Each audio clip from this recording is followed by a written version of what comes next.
Erinevalt Volkswagenist ja Škodast ei ole Cupra oma elektriautode turule toomisega kiirustanud ning on aega võtnud, et oma autodesse emotsioone pakkida. Ning nüüd näitab Cupra Tavascaniga, et ka elektriauto võib omada vürtsi. Minu arvates on Tavascani disain väga hästi õnnestunud ja see näeb nii tavaline, nii normaalne välja, et ma isegi ei oskaks arvata, et tegemist oleks elektriautoga. Mulle meeldib, et siin on selliste natukene sportlikut hõngu ehk kupeelik joon, siis sellised muhud kapoti peal, õhuavad, mis on funktsionaalsed. Lisaks, et edevust oleks ikka, siis pimedas on näha, kuidas Cupra esimene logo põleb ja tagaosas on ka ikkagi kõik sellised edevad tuled ja lahendused olemas. Seega minu arvates igati hästi õnnestunud kupeelik linnadžiip. Tehnika mõttes jagab see auto täpselt seda sama tehnikat, mis nii Volkswagen ID.5 kui ka Škoda Enyaq kupeel. Aga suuruse poolest on see auto täpselt nende kahe vahel. Täpsemalt saab seda autot kas siis tagaveolisena või siis WC-varustuses nagu siin ja sellisel juhul on see auto nelikveoline. Aga ka siis on see auto tegelikult pigem tagaveoline kui nelikveoline, kuna lihtsalt tagasillas on võimsam mootor. Ka siin tagaosas näeb kõik välja üsna sportlik ja edev, selline hammastega diffuusor, siis veel tule sisse integreeritud tagatiib, kupeelik joon, kõik näeb selline sportlik ja äge välja. Pagasiruumi mahuks öeldakse 540 liitrit, mis on huvitav, sest et see on umbes 10 liitrit väiksem kui lühemal Volkswagen ID.5, aga 30 liitrit väiksem kui suuremal Škoda Enyaq kupeel. Pagasiruumi põhjakõrgust on võimalik reguleerida, siis on siin katte all tegelikult veel eraldi väikene laegas, kuhu panna siis erinevad laadimistarvikud ja huvitaval kombel on WC mudelil ainult üks pagasiruum, ehk siis seal ees kapoti all seda ei ole. Kotikinnituskonksud on üsna siia ette otsa viidud, neid ei ole just kõige mugavam kasutada. Seljatoe saab alla klappida siis 60-40 suhtes ja suusaluuk on ka veel olemas. Hea asi on see, et see mütsiriiul sõidab ka luugiga koos ülesse ja kui te vaatate, et siin väga palju ruumi ei ole ja pea võib vastu tagumist luuki ära lüüa, siis siin te eksite sellepärast, et ma olen natukene kõrgemal, kui tavaliselt siin auto taga ollakse. Tavascan WC arendab 250 kilovatti ja 545 newtonmeetrit. Akupakk on 82 kilovatt-tunnine, millest kasutatav 77 kilovatt-tundi. Laadimisvõimekus kodus on 11 kilovatti ja kiirlaadijas kuni 135 kilovatti ehk 630 kilomeetrit tunnis. Cupra WC-il on amordid juba standardis reguleeritavad ehk siis nupuvajutusega saad selle auto kas siis pehmemaks muuta või siis jäigemaks. Ja kui rooli pealt lülitada sisse Cupra režiim, siis on see Tavascan hästi konkreetne. Vedrustus on parajalt jäik, parajalt konkreetne, roolitunnetus kui selline. Jah, võiks natukene parem olla, aga mulle meeldib see, et see on mõnusalt raske ja hästi hea sellise progresseeruva raskusega. Ehk kui ma keeran kurvi, siis see rool muutub üha raskemaks ja jätab endast palju täpsema, konkreetsema auto mulje. Tänu sellele, et Cupra on sellele autole teinud ka muidugi oma seadistuse, vedrustus on 15 mm madalam kui siis sõsaratel, siis see auto on kurvilisel teel pisut lõbusam. Aga oma 2,3 tonnise massiga peab siin rooli taga tegelikult pidevalt ikkagi natukene võitlema. Ja just selle võitluse poole pealt tuleb eriti hästi välja kurvilisel teel suunamuutused ja pidurdamine. Ehk siis sellel autol on hästi harjumatu piduripedaal ja kogu Cupra valikust ka kõige kesisemad pidurid, et siia ma vägagi loodaks, et tuleksid need akevupidurid, kus siis pedaalile vajutades kohe hamsatakse see hoog kinni ja see auto pidurdab ja aeglustub hästi kiiresti. Täna on see olukord selline, et umbes 30-40% pedaali käigust on kõigepealt elektrimootoriga aeglustamine. Siis tekib hästi väikene tühimik ja siis tulevad tavapidurid käiku. Aga see üleminek ei ole kuidagi sujuv ja kui sa ei ole ära harjunud, siis sa lähed nendele tavapiduritele järsult üle ja siis teinekord võib olla seal mingisugune jõnksatus. Ja teine asi on see, et kui sul on vaja äkiliselt seisma jääda, siis sa ikkagi pead seda piduripedaali hästi tugevalt suruma. Ehk see osa võiks olla Cupral paremini tehtud. Samas 0-100 kiirendus vägagi mõistlik, 5,5 sekundit. Üllataval kombel ei istu siin elektriautos tagaistmel väga kükakil. Pigem ma ütleks, et täitsa normaalne istumisasend on pearuumi piisavalt, jah, võib-olla natukene pikematel inimestel on õrnalt pea vastu lage, aga ma ütleks, et ruumi on siin küll, aga põlveruumi küll on piisavalt. Jalgu esimeste istmete alla, no väga ei lükka. Võib-olla siis, kui on madalamad kingad, et siis saad varbad sinna istme alla ikkagi lükata. Kuna siin kardaani tunnelit ei ole, siis tegelikult kolmekesti on täitsa mõnus siin istuda. Selles autos on ka 3 Isofix kinnitust, 2 tükki siin taga ja 1 siis kõrvalistuja istmel.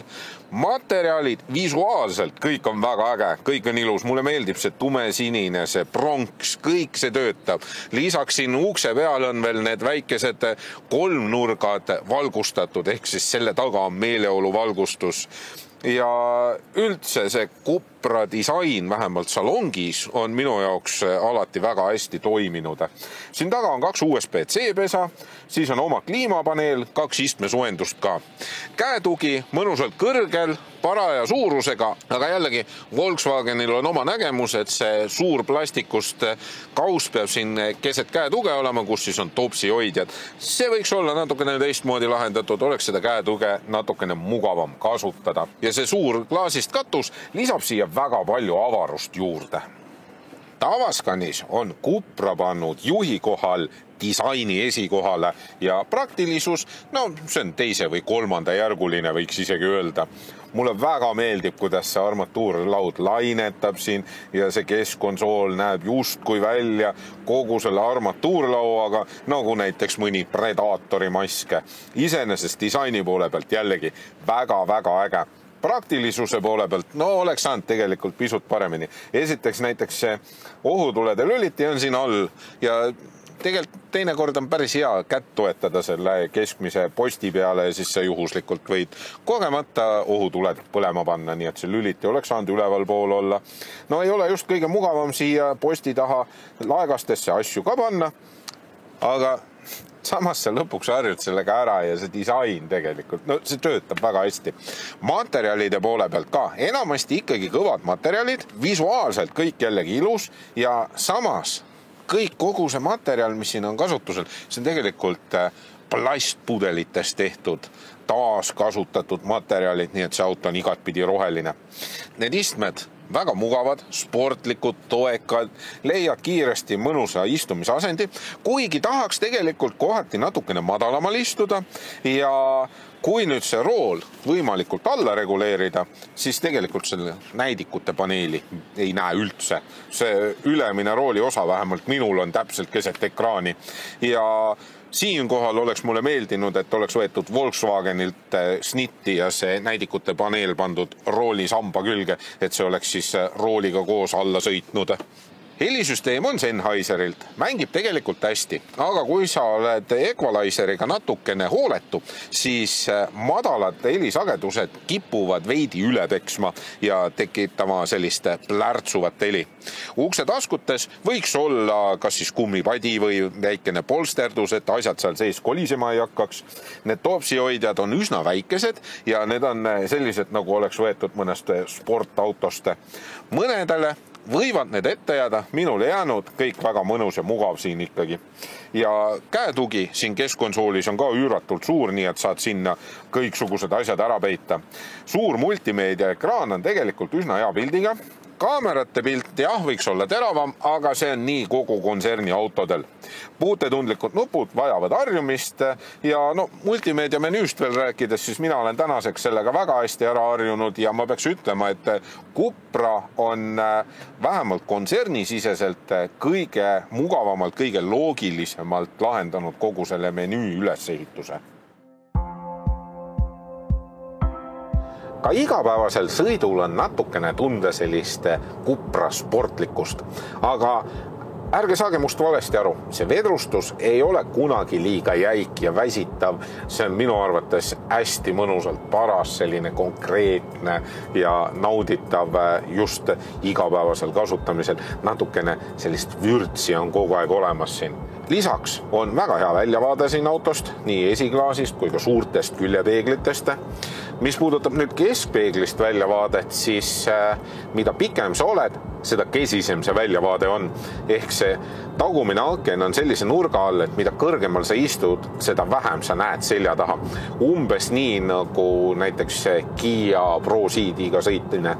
Väga hästi töötavad sellel autol muidugi kõik erinevad sõidu- ja ohutusabilised, need ei aja närvi, rajaabiline töötab ilusti, on joonte vahel konkreetselt, rool ei sikuta paremale vasakule, kõik see töötab hästi. Lisaks hästi mugavalt ja kiirelt saab välja lülitada kõik need tüütud ohutusabilised, mis siis teevad natukene heli.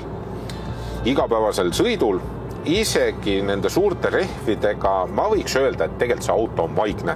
Ma sõidan praegu hästi kareda teekatte peal ja see müra, mis siia salongi kostub, see ei ole kuidagi selline, et see väsitaks mind. Ja no muidugi emotsiooni lisab juurde korralik Sennheiseri helisüsteeme. VLTP standardi järgi lubatakse sõidu ulatuseks üle 500 kilomeetri ja mina sain oma tavapärasel sõidul arvutuslikult akutäiega 420 kilomeetrit, mis tegelikult on elektriautode seas üsna tavaline.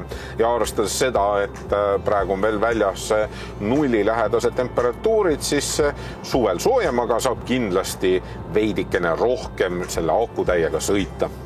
Baasinnaks on sellel autol 52 000 eurot, enam-vähem võrdväärse hinnaga siis Škoda Enyaq kupeega, aga ID5-st veidikene soodsam. Selline väga hästi varustatud kõrgemas varustustasemes Tavascan maksab umbes 62 000 eurot, mis on ka elektriautode mõistes üsna mõistliku hinnaga. Ja mootorsõiduki maks on tegelikult ka mõistlik. Registreerimise eest tuleb maksta 910 eurot ja aastamaks on natukene alla 150 euro. Tavascan on emotsionaalne, heade sõiduomadustega väga nägus elektriline linnadžiip. Kui piduripedaal veel täpsemaks saaks, oleksid sõiduomadused veel paremad.